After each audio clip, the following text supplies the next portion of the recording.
I can't remember how many times I've heard my dad say when we were talking about something and I was telling him about something that I either thought or seen that I had pictured. He would say, "You know, a lot of it depends on the way you look at it." I know you've heard the same thing. I can't think of a better illustration of that for me than Heart Mountain. Late last spring, Maureen and I spent the better part of a week in Yellowstone National Park. What a great time. Saw a lot of wildlife, rested, the scenery was beautiful. And on our way out of the park, the scene of hundreds of buffalo grazing in the valley by the road peacefully punctuated the experience. As we came out of the north entrance on Highway 296 to make our way toward Cody, Wyoming, we enjoyed a beautiful drive. The landscape was absolutely spectacular. The sun was breaking through the clouds from time to time, and it was a beautiful drive, restful drive. But the big part of it came as we made our descent into the Bighorn Basin as we approached Cody. As we came down the highway, we were captured by a single snow-capped peak in the distance that framed the whole valley and the scene. And we stopped several times on our way down just simply to rest, drink in the view, take one more picture. And once we had gotten our digital record of the experience, we came home. Good trip. But the best part of Heart Mountain came when I learned how the mountain itself came to be.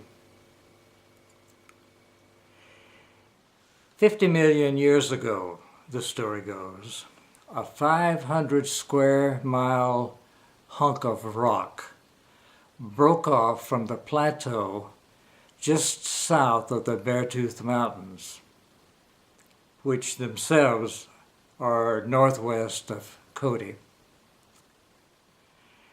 And that hunk of rock descended about 25 miles at a speed of 100 miles an hour, slammed into the base of a mountain that was 300 million years older than it was. Now, I'm no geologist, and I don't quite understand what happened, except the impact was so powerful that when the whole scene had cooled, Heart Mountain stood at a little over 8,000 feet from the floor of the basin. But the rock on top of the mountain was now 300 million years older than the rock that was at the base. Our grandson, with that picture, by the way, is the picture that's on this post. It's also the picture that's in our living room. And when our grandson comes over and sees it, he calls it the Upside Down Mountain. It all depends on the way you look at it. Now, if you had asked me last year to tell you about Heart Mountain, this is the story that I would have told. I think it's intriguing, that whole rock slide, the largest, I'm told, the largest rock slide in history on the surface of the earth. But this year, Maureen and I went back to Cody, and this time we saw the mountain from the other side. and I have a different story to tell about that.